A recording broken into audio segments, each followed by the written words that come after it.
ประบาดไทยกำปงประหาประชาชนខ្មែរដែលធ្វើការនឹងរកស៊ីនៅក្នុងប្រទេសថៃសម្ដេចតេជោហ៊ុនសែនប្រធានព្រឹទ្ធសភាកម្ពុជាបានមានប្រសាសន៍ថា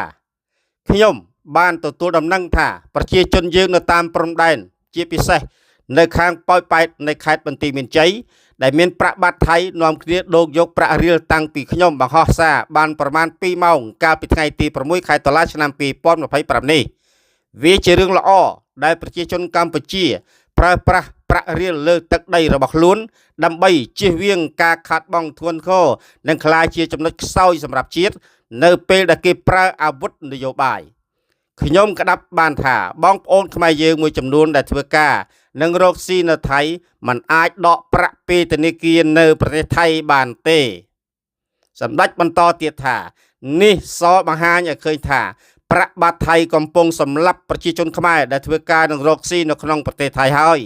និងនាពេលខាងមុខ